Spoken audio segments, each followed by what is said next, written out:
नमस्कार। लगातार बिहार की राजनीति का जो अनछुआ पहलू है आपके सामने हम रखते आ रहे हैं, ऐसा ही एक खुलासा और हम करने जा रहे हैं। ये बात बीते दिनों की नहीं है और न ही दादी की कहानियों की तरह है।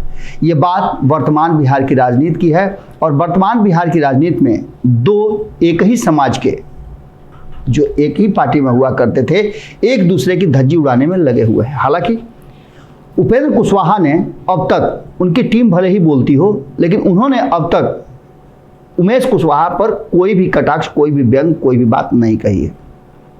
लेकिन अब जबकि उपेंद्र कुशवाहा जदयू में नहीं है, हालांकि जदयू में रहते हुए ही उन पर कई तरह के आरोप लगे थे, कई तरह की बातें कही गई थी, अब उन चीज़ों को साफ करके उमेश कुशवाहा ने अलग अलग करते हुए सारी बातों को रखा है। और ये तब रखा है जब अमित शाह से उनकी मुलाकात हुई है और उस मुलाकात के बाद तथ्यों को सामने नहीं रख रहे हैं। हालांकि राजनीति में तथ्यों को सामने तब रखा जाता है जब उसे रखना जरूरी हो। बहुत सारी चीज़ें जो हैं वो संकेत में ही कही जाती हैं और ये संकेत कहीं ना कहीं उपेंद्र कुशवाहा पर भारी पड़ने लगा है। उमेश कुशवाहा ने जैसे ही वो पटना लौटे अमित शाह से मुलाकात करके, जब उनसे मीडिया ने पूछा तो उन्होंने कई ऐसे राज उगल दिए। सबसे पहले तो उन्होंने उपेंद्र कुशवाहा पर आरोप लगाया कि वो पिछले कई महीनों से भारतीय जनता पार्टी के स्क्रिप्ट पर काम कर रहे थे। जब बिहार में सरकार बदल रही थी, हम लोग एनडीए के जो क्रियाशैली है, काम करने का तरीका है, केंद्र सरकार की जो नीतियां हैं उसके खिलाफ हुए। जब ये समझ में आ गया कि बिहार को बदनाम करने और 2024 के चुनाव से पहले बिहार में कई तरह की ऐसी बातें करने जा रही है, तो हम लोगों ने वो साइड थाम लिया। लेकिन उस समय उपेंद्र कुशवाहा कहाँ थे? उपेंद्र कुशवाहा उस स्क्रिप्ट को पढ़ रहे थे जो स्क्रिप्ट उन्हें भारतीय जनता पार्टी पढ़ा रही थी। उसके बाद से आपने देखा होगा, जैसा कि उमेश कुशवाहा का कहना है कि वो लगातार अपने ही गठबंधन और अपनी पार्टी के खिलाफ काम करना शुरू कर दिए। इस स्क्रिप्ट पर काम करते हुए उन्होंने कई ड्रामे किए, कई ऐसी बातें सामने रखी जिससे कि गठबंधन पर असर पड़े और नीतीश कुमार परेशान हो। कई मुद्दों पर उन्होंने ऐसी ऐसी बातें कही जिसका कोई आधार नहीं था। पार्टी के विलय की बात को ला करके उन्होंने कार्यकर्ताओं के बीच एक तरह का, समझिए कि असमंजस की स्थिति पैदा करने की कोशिश की। उमेश कुशवाहा बहुत सारी बातें कह रहे थे। उन्होंने कहा कि जिस तरह से आज उपेंद्र कुशवाहा एक बड़े नेता हुआ करते थे जब जदयू में थे वो, लेकिन जदयू से बाहर निकलते उन्हें अस्तित्व बचाने की लड़ाई लड़नी पड़ रही है।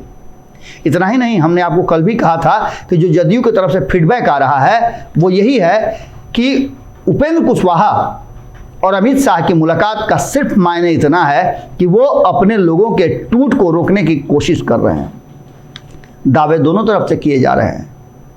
उपेंद्र कुशवाहा के समर्थक और कई बड़े नेता इस बात का दावा कर रहे हैं कि जदयू के कई लोग कतार में खड़े हैं उनकी पार्टी आरएलजेडी में आने के लिए। तो वहीं जदयू का कहना है कि उपेंद्र कुशवाहा के पार्टी बनाने और उनके व्यवहार से कुछ नहीं होता देख, राजनीतिक अस्तित्व अंधेरे में होता देख, कई लोग उपेंद्र कुशवाहा को छोड़ करके फिर से जदयू में आने की तैयारी कर रहे हैं।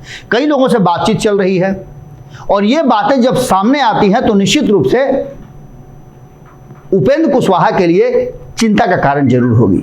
आप जानते हैं कि उपेंद्र कुशवाहा और उमेश कुशवाहा कभी एक तरह की राजनीति करने के लिए जाने जाते हैं और यही बात उमेश कुशवाहा लगातार कह रहे हैं कि समाजवाद की नाव पर चढ़ करके उपेंद्र कुशवाहा ने जिस तरह से सांप्रदायिक लोगों के साथ गलबहियां कर ली, हाथ मिलाया और उन्हीं के इशारों पर बिहार में अलग अलग तरह का एक्ट करने जा रहे हैं, ये बिहार के लिए घातक है और बिहार की जनता इसके लिए उन्हें माफ नहीं करेगी।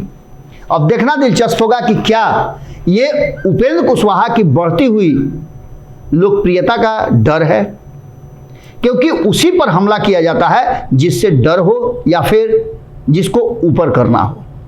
तो ऊपर करने की बात तो नहीं है, लेकिन कहीं ना कहीं जिस तरह से लगातार उपेंद्र कुशवाहा एक्ट कर रहे हैं, जिस तरह से उनकी पार्टी लगातार बढ़ रही है, कई कार्यक्रमों की घोषणा उन्होंने की है, उसको लेकर के जदयू के भीतर एक हड़कंप जरूर है, और खास करके जदयू के कुशवाहा नेताओं की बैठक इस बात की तरफ इशारा करती है कि उपेंद्र कुशवाहा भारी पड़ रहे हैं। अब देखना दिलचस्प होगा कि उपेंद्र कुशवाहा और उमेश कुशवाहा की ये जंग जो है एक दूसरे का पोल खोल और खुला से किस एरिया में किस रास्ते पर कहां जाकर के विराम लेते हैं, या फिर 2024 के चुनाव में ये दोनों उसी तरह से इस अभियान को जारी रखते हैं। कई खुलासों के बाद आखिरकार जवाब का तलाश हम करेंगे आरएलजेडी के नेताओं से कि उमेश कुशवाहा के इन बयानों के बाद उनकी क्या राय है और उनकी क्या कहना है। जुड़े रहिए भारत लाइव के साथ, अगली खबर जल्द ही आपके सामने होगी। अगर ये वीडियो पसंद आई और वह बिहार के राजनीति और बिहारियत से सरोकार रखेनी तो सब्सक्राइब बटन दबा के चैनल के सब्सक्राइब कर ली। ओजे एगो घंटी बा, ओकरा बटन दबा देला से कुल सटीक और मारक खबर रुआ मुफ्त में मिल जाई। अगर रुआ पत्रकारिता के हमनी के नया प्रयोग में सहयोग कर चाहतानी तो ज्वाइन बटन दबा दी। पेटीएम नंबर नोट कर ली 9386816700। धन्यवाद।